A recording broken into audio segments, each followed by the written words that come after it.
ମାନୁ गोटे गरीब पिला थिला। से तृतीय क्लास रे पाठ पढ़ुथिला, किंतु तार गोटे खराब गुण थिला। से ता सांग मानक ब्यागरु चोरी करुथिला। मानु ये देखे, मो माँ मो पई नुआ ज्योमेट्री बॉक्स आनिछि। तू जानिचु एइटा केते टंका? नाई जगू, मु जानिनी। आम स्कूल पछपटे जो बही दुकान अछि सेठी एइटा बहुत टंका थिला। मो माँ याकू ऑनलाइन रु मगेकी आनिछि बहुत कम टंका रे। तो ज्योमेट्री बॉक्स तो बहुत सुंदर हेछि। तू कौन मते एइटा गोटे दिन रखिबाकू दबू? ना ना, एइटा मु काहाकू देबिनी। माँ मते बहुत बाड़ेइब। माँ मते काहाकू भी देबाकू मना करिछि। आरे तू कहीं तो माँ को कहबू कि मु तोर ज्योमेट्री बॉक्स नेइछि बोली। मु तते काली देई देबी, ताहले से जानिबे केमिति? ना ना, मो माँ मते बहुत कष्ट रे देइछि। जदि किछि हेई गला ताहले माँ मते बहुत बाड़ेइब। बेकारटारे किए माड़ खाइब? तापरे जगू मानू हातरू ता ज्योमेट्री बॉक्स नहीं जाए। आउ क्लास रे जाई बसी पड़े। किछि समय परे बेल बाजे, आउ स्कूल छुट्टी हो जाए। सबु पिला निज निज घर को जीवाकू लागंती।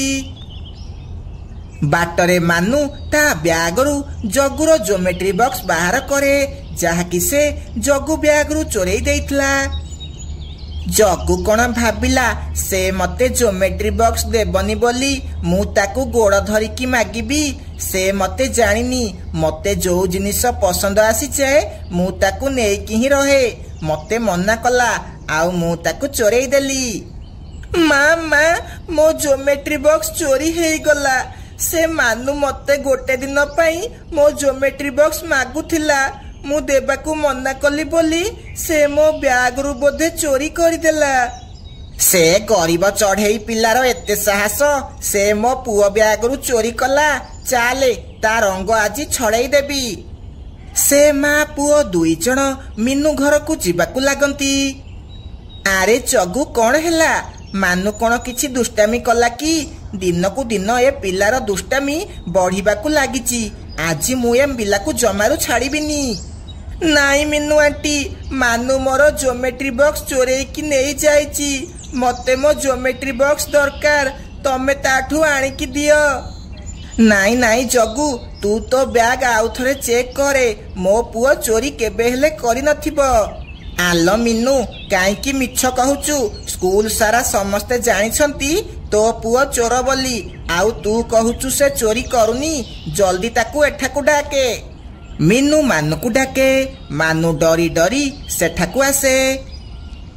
नाई नाई माँ, मु चोरी करिनी। आंटी, क्लास रे आउ किए चोरी करिथिबो? मु करिनी। मु तते चोर कहिनी। तू कौन मन को मन भलेई देखेई होचु? यार माने तू ही चोरी करिचु। जल्दी ज्योमेट्री बॉक्स बाहर करे। देखिलटी आंटी, ये मोर ज्योमेट्री बॉक्स चोरी करिची। ना पुओ, ये एमिति मानिबनी। मते या बैग चेक करिबाकू पड़िबो। तापरे रानी जाई मानुर बैग चेक करिबाकू लागे, किंतु ता भितरे ज्योमेट्री बॉक्स नथिला। से जेते बेले मानुर बसा टेकिकी देखे ता भितरु ज्योमेट्री बॉक्स बाहरे। देखिलुटी जगू, निज पुअर चोरी केमिति लुचौथिला। निजे तो पुओ को किछि किणिकी देई पारुनी, सेथिपाई चोरी करिबार शिक्षा दउची। आउ आम आगरे भलेई होउची। चाले पुओ, घर को जिबा। एहा कही रानी निज घर को चली जाए। मीनू को बहुत जोरे राग लागे। आउ से मानू को बाड़ेइबाकू लागे। तो जोगु मते समस्तंकठू सुनिबाकू पड़ुची। आउ तू चोरी भी करुचु, तते मु आजी जमारू छाड़ीबिनी। एहा कही मीनू मानू को जोरे जोरे बाड़ेइबाकू लागे। आउ थकी जाई न खाई न पी सोई पड़े। माँ खाइबू आसे, प्लीज माँ खाइबा खाई दिए। माँ खाइबू आसे। ना, मु किछि भी खाइबिनी। मु तो हाथरू किछि भी खाइबिनी। तू चोरी कौन पाई कलु? मते समस्तंको आगरे लज्जित कलु। ନା ମା, ମୁଁ ଆଉ ଚୋରି କରିବିନି। ମୁଁ ଆଜି ପରଠୁ ଆଉ କେବେ ବି ଚୋରି କରିବିନି। ମୋ ଉପରେ ବିଶ୍ୱାସ କରେ ମା, ମୁଁ ତୋ ରାଣ ଖାଉଛି, ଆଉ ଚୋରି କରିବିନି। ନା, ମୁଁ କିଛି ବି ଖାଇବିନି। ଚୋରମାନଙ୍କ ଉପରେ କ'ଣ ବିଶ୍ୱାସ କରିବି? ସେମାନେ ଏମିତି ସବୁବେଳେ ମିଛ କଥା କୁହନ୍ତି। ନା ମା, ମୁଁ ସତ କହୁଛି, ତୋ ରାଣ, ବାପା ରାଣ, ମୁଁ ଆଉ ଚୋରି କରିବିନି। ଏ ବାଜି ମତେ କ୍ଷମା କରିଦିଅ। ତାପରେ ମିନୁ ମାନୁ ଉପରେ ବିଶ୍ୱାସ କରେ, ଆଉ ତାକୁ ପାଖକୁ ଡାକି କୁହେ, ପୁଅ, ମୁଁ ଜାଣିଛି ଏଥିରେ ମୋର ହିଁ ଭୁଲ, କାହିଁକି ନା ମୁଁ ତୋର ଇଚ୍ଛା ପୂରଣ କରିପାରୁନି। ତୁ ବ୍ୟସ୍ତ ହନି, ମୁଁ ତୋର ସବୁ ଇଚ୍ଛା ପୂରଣ କରିବି, କିନ୍ତୁ ତୁ ଚୋରି କେବେ ବି କରିବୁନି, ହେଲା? ସେଇ ଦିନଠୁ ମାନୁ ଚୋରି କରିବା ବନ୍ଦ କରିଦେଇଥିଲା। ଏମିତି କିଛି ଦିନ ବିତିଯାଏ। ଗୋଟିଏ ଦିନ ମାନୁ ମିଟୁ ଦୋକାନକୁ ଚିନି କିଣିବାକୁ ଯାଇଥିଲା। ସେତିକି ବେଳେ ତାର ନଜର ମିଟୁର ଟଙ୍କା ବାକ୍ସ ଉପରେ ପଡ଼େ। ମିଟୁ ଯେତେବେଳେ ପଛକୁ ବୁଲିଥିଲା, ସେତିକି ବେଳେ ମାନୁ ତା ଟଙ୍କା ବାକ୍ସ ଲୁଚେଇକି ସେଠାରୁ ନେଇକି ପଳାଏ। କିଛି ସମୟ ପରେ ମିଟୁ ଦୌଡ଼ିକି ମିନୁ ଘରକୁ ଆସେ। ମିନୁ, ଆଜି ମୁଁ ତୋ ପୁଅକୁ ଜମାରୁ ଛାଡ଼ିବିନି। ମୋ ଦୋକାନରେ ସିସିଟିଭି ଲାଗିଛି। ମୁଁ ସିସିଟିଭିରେ ଦେଖିଲି ତୋ ପୁଅ ମୋ ଟଙ୍କା ବାକ୍ସ ଚୋରେଇକି ନେଇଗଲା। ଏ ଟୋକା, ମୋ ପଇସା ସବୁ ଜଲ୍ଦି ଦେ, ନହେଲେ ମୁଁ ପୋଲିସକୁ ଡାକିବି। ପୋଲିସ କଥା ଶୁଣି ମାନୁ ବହୁତ ଡରିଯାଏ, ଆଉ ଟଙ୍କା ବାକ୍ସ ବାହାର କରି ମିଟୁକୁ ଦେଇଦିଏ। ହଇରେ ମାନୁ, ତୁ ଆଉ କେବେ ବି ସୁଧୁରିବୁନି। ତୋ ଭଳି ଚୋର ମୋ ଘରେ ରହିବା ଦରକାର ନାହିଁ। ଯା, ପଳା ମୋ ଘରୁ, ନହେଲେ ମୁଁ ବିଷ ଖାଇଦେବି। ମିନୁ ମାନୁକୁ ଘରୁ ବାହାର କରିଦିଏ। ମାନୁ ଇଆଡ଼େ ସିଆଡ଼େ ଯିବାକୁ ଲାଗେ। ସନ୍ଧ୍ୟା ବେଳକୁ ତାକୁ ଜୋରେ ଭୋକ ଲାଗେ। ମତେ ବହୁତ ଜୋରେ ଭୋକ କଲାଣି, ହେଲେ ମୁଁ କ'ଣ ଖାଇବି? ଆରେ ହେଇଟି ବହୁତ ସାରା ଅଙ୍ଗୁର ହେଇଛି, ଯାଉଛି କିଛି ଅଙ୍ଗୁର ଖାଇବି। ଏହା କହି ମାନୁ ଅଙ୍ଗୁର ଗଛ ପାଖକୁ ଯାଏ। ଏ ଚୋର ପିଲା, ଯା ଏଠୁ, ମୁଁ ତତେ ମୋ ଅଙ୍ଗୁର ଖାଇବାକୁ ଦେବିନି। ତୁ ଚୋରି କରିଛୁ, ଆଉ ତୋ ମାକୁ କଷ୍ଟ ଦେଇଛୁ। ତୋ ଭଳି ପିଲା ମୋ ଅଙ୍ଗୁର ଖାଇପାରିବେନି। ନାଇଁ ନାଇଁ, ଯାଦୁର କଳା ଅଙ୍ଗୁର, ମତେ କ୍ଷମା କରିଦିଅ। ମୁଁ ଆଉ ଚୋରି କରିବିନି। ମୁଁ ଆଉ ମୋ ମାକୁ କଷ୍ଟ ଦେବିନି। ହଉ ଠିକ ଅଛି, ତୁ ଯଦି ଆଉ ଚୋରି କରିବୁନି ତାହେଲେ ଘରକୁ ଯା। ମୁଁ କ'ଣ କରିବି ଯାଦୁର ଅଙ୍ଗୁର? ମୋ ମା ବହୁତ ଗରିବ। ଯେତେବେଳେ ମୋ ସାଙ୍ଗମାନେ ସବୁ ଦାମୀ ଦାମୀ ଜିନିଷ ଧରୁଛନ୍ତି, ମତେ ବି ସେ ଜିନିଷ ଧରିବାକୁ ଇଚ୍ଛା ହେଉଛି। ସେଥିପାଇଁ ମୁଁ ଚୋରି କରିବାକୁ ବାଧ୍ୟ ହେଉଛି। ମୁଁ ତୋ କଥା ବୁଝିପାରିଲି, ତୁ ବ୍ୟସ୍ତ ହନି। ତୋର ଯେତେବେଳେ ଯାହା ଦରକାର ତୁ ମତେ ଆସି କହିବୁ। ମୁଁ ତତେ ଗୋଟେ ସୁନା ଅଙ୍ଗୁର ଦେବି। ତୁ ତାକୁ ବିକି ତୋ ମନ ପସନ୍ଦର ଜିନିଷ କିଣିପାରିବୁ, ଆଉ ତତେ ଚୋରି କରିବାକୁ ପଡ଼ିବନି। ଏହା ଶୁଣି ମାନୁ ବହୁତ ଖୁସି ହେଇଯାଏ। ତାପରେ ଯାଦୁର ଅଙ୍ଗୁର ତାକୁ ଗୋଟେ ସୁନା ଅଙ୍ଗୁର ଦିଏ। ସେ ତାକୁ ନେଇ ତା ମାକୁ ଦେଖାଏ, ଆଉ ତାକୁ ସବୁ କଥା କୁହେ। ମା, ମତେ କ୍ଷମା କରିଦିଅ। ମୁଁ ଆଜି ପରଠୁ ଆଉ କେବେ ବି ଚୋରି କରିବିନି। ମିନୁ ତାକୁ କ୍ଷମା କରିଦିଏ, ଆଉ ତା ପରଦିନ ସେ ସୁନା ଅଙ୍ଗୁର ବିକି ତାକୁ ବହୁତ ସାରା ଜିନିଷ ଆଣିକି ଦିଏ। ଏମିତି ସେ ମା ପୁଅ ବହୁତ ଖୁସିରେ ରହିବାକୁ ଲାଗନ୍ତି। ସାଙ୍ଗମାନେ, ଆମକୁ ଏହି କାହାଣୀରୁ ଏହା ଶିକ୍ଷା ମିଳିଲା ଯେ ଆମକୁ କୌଣସି ପରିସ୍ଥିତିରେ ଚୋରି କରିବା କଥା ନୁହଁ। ପକ୍ଷୀପୁର ଜଙ୍ଗଲର ପାହାଡ଼ ପଛପଟେ ଗୋଟେ ବଡ଼ ସ୍କୁଲ ଥିଲା, ଯୋଉଠି ଜଙ୍ଗଲର ସବୁ ପକ୍ଷୀ ପଢୁଥିଲେ। ଆରେ ବା, ଏଠି କେତେ ନରମ ନରମ ଆଉ ସ୍ୱାଦିଷ୍ଟ ସ୍ୱାଦିଷ୍ଟ ପିଲା ସବୁ ଯାଉଛନ୍ତି। ମତେ ଏମାନଙ୍କୁ ଦେଖି ଭୋକ ବଢିଗଲାଣି। ବାଜୁ ଚିଲ ସ୍କୁଲ ପାଖରେ ଠିଆ ହେଇ ପିଲାମାନଙ୍କୁ ଦେଖୁଥିଲା। ତାକୁ ସେ ପିଲାମାନଙ୍କୁ ଦେଖି ଖାଇବାକୁ ଇଚ୍ଛା ହୁଏ। ମୁଁ କ'ଣ କରିବି? ମତେ ପିଲାମାନଙ୍କୁ ଖାଇବାକୁ ଇଚ୍ଛା ହେଉଛି। ଗୋଟେ ଥର ଶିକାର କରିଦେଲେ ମୁଁ ଏମାନଙ୍କୁ ଫ୍ରିଜ ଭିତରେ ରଖି ସବୁଦିନ ଗୋଟି ଗୋଟି କରି ଖାଇବି। ସାର୍ ମାନେ ମୋ ଭାଇର ବାହାଘର ଅଛି, ମତେ କିଛି ଦିନ ଏବେ ଛୁଟିରେ ରହିବାକୁ ପଡ଼ିବ। ମୁଁ ଗାଁକୁ ଯିବି, ସେଥିପାଇଁ ତମମାନଙ୍କୁ କିଛି ଦିନ ଭଲସେ ସ୍କୁଲକୁ ସମ୍ଭାଳିବାକୁ ପଡ଼ିବ। ସାର୍, ଆପଣଙ୍କୁ ଚିନ୍ତା କରିବା କିଛି ଦରକାର ନାହିଁ। ଆପଣ ଆରାମସେ ଯାଆନ୍ତୁ, ଆମେ ସ୍କୁଲର ଭଲସେ ଧ୍ୟାନ ରଖିବୁ। ଏ ସ୍କୁଲ ଯେମିତି ଆପଣଙ୍କର, ଇଏ ସେମିତି ଆମର। ଆମେ ବହୁତ ଭଲ ଭାବରେ ପିଲାମାନଙ୍କର ଧ୍ୟାନ ରଖିବୁ। ହଁ ସାର୍, ମିନୁ ଚଢ଼େଇ ଠିକ କହୁଛି। ଆମେ ପିଲାମାନଙ୍କୁ ମନ ଦେଇକି ପାଠ ପଢ଼େଇବୁ। ଆପଣଙ୍କୁ ଅଭିଯୋଗ କରିବାର ମୌକା ଦବୁନି। ଏହା କହି ପେଚା ହେଡମାଷ୍ଟର ଛୁଟିରେ ଚାଲିଯାଆନ୍ତି। ଏସବୁ ବାଜୁଚିଲ ବସିକି ଦେଖୁଥିଲା। ଆରେ ବା, ମତେ ଏବେ ଭଲ ମୌକା ମିଳିଗଲା। ଏବେ ମୁଁ ଯାହା ଚାହୁଁଥିଲି ମୁଁ ସେୟା କରିବି। ଯାଉଛି ସ୍କୁଲ ଭିତରକୁ ଯିବି। ବାଜୁଚିଲ ଜଣେ ସାରଙ୍କ ବେଶରେ କ୍ଲାସ ରୁମ ଭିତରେ ପଶିଯାଏ। ପିଲାମାନେ, ତମେ ସବୁ କେମିତି ଅଛ? ଆଉ ଏ 2 ଜଣ ମାଷ୍ଟର ତମମାନଙ୍କୁ ଭଲସେ ପାଠ ପଢ଼ାଉଛନ୍ତି ଟି? ଚିଲକୁ ଦେଖି ସବୁ ପିଲା ଆଉ ସାର୍ ମାନେ ବହୁତ ଡରିଯାଆନ୍ତି। ଏ ଚିଲ, ତୁ କିଏ? ତୁ ଏ ସ୍କୁଲ ଭିତରକୁ କେମିତି ଆସିଲୁ? ମୁଁ ତତେ ପିଲାମାନଙ୍କୁ ଖାଇବାକୁ ଦେବିନି।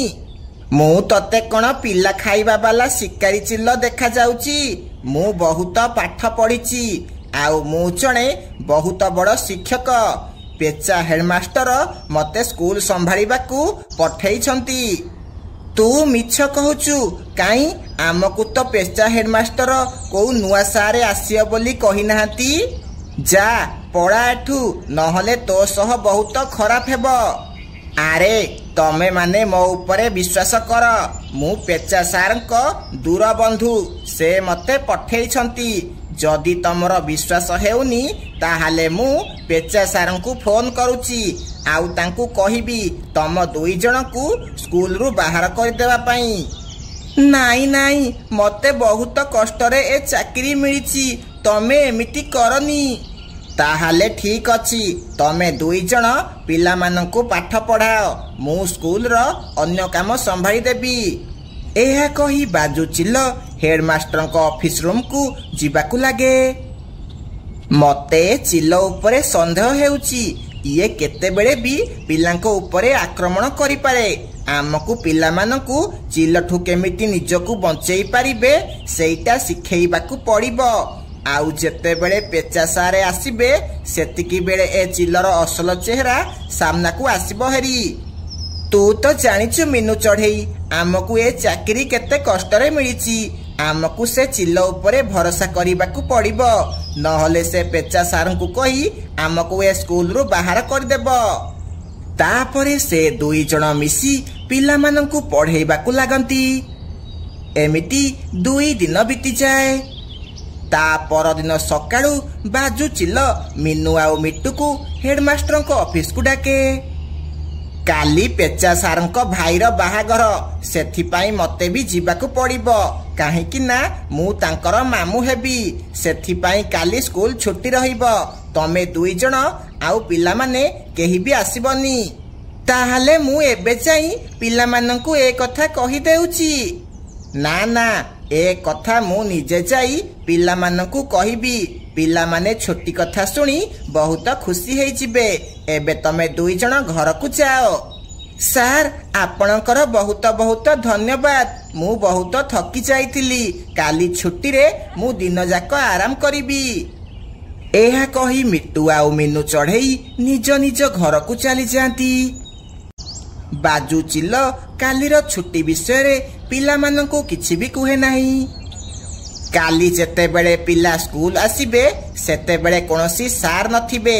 ମୁଁ ଆରାମସେ ପିଲାମାନଙ୍କର ଶିକାର କରିପାରିବି। ଏମିତି ସେ ଦିନ ବିତିଯାଏ। ତା ପରଦିନ ପିଲାମାନେ ରେଡି ହେଇ ସ୍କୁଲ ଯିବାକୁ ଲାଗନ୍ତି। କାଳୁ, ଭାଇର ଏବେ ଫୋନ ଆସିଥିଲା। ମୋ ଭାଇର ଝିଅକୁ ଗୋଟେ ଚିଲ ଉଠେଇକି ନେଇଗଲା। ମୋ ଭାଇ ଏବେ କେତେ ଚିନ୍ତାରେ ଥିବ। ଏସବୁ ସେ ଭାଉଜ ଯୋଗୁ ହେଲା। କାହିଁକି ନା ସେ ଝିଅକୁ ଏକୁଟିଆ ସ୍କୁଲ ଛାଡ଼ିଲେ। कौन से चिल एमिति कला मु से चिल को जमारू छाड़ीबिनी मु ताकू बहुत बाड़ेबी आउ ता दांत भांगी देबी। जग्गू को से चिल उपरे बहुत राग लागे। तापरे से स्कूल को चली जाए। आरे आज कौन कौनसी सारे स्कूल आसी नाहंती आज खाली आमे पिला माने आसीचे आमे तो एकुटिया अच्छे। तमे सबू एकुटिया नुह मु तम सह अछि आज तमको मोठू केही भी बंचेई पारिबेनी। आज मु तमको मारी मजा करी खाइबी। अरे हाँ मीनू मैडम ठीक कहिथिले ए चिल जमारू ठीक नुह एबे आमे कौन करिबा। आरे आमे सबू डरुचे काईकी आम सार आमको डरिबा शिखै नाहंती आमको केमिति चिल्लर सामना करिबा शिखैछंती। ए चिल तोर जदि दम अछि आमको धरिकी देखा जदि तते बाड़े की तो आई कथा न मने पकई देछि तू मते कहिबू। पिला हेई की तू एते बड़ बड़ कथा कहूचु तते मु एबे प्रथमे मारिकी खाइबी।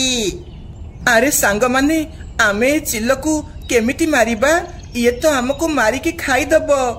आरे तमे माने मने पकाओ आमको मीनू सार कौन शिखैछंती केमिति चिल्लठू बंचिबा आमको शिखैछंती।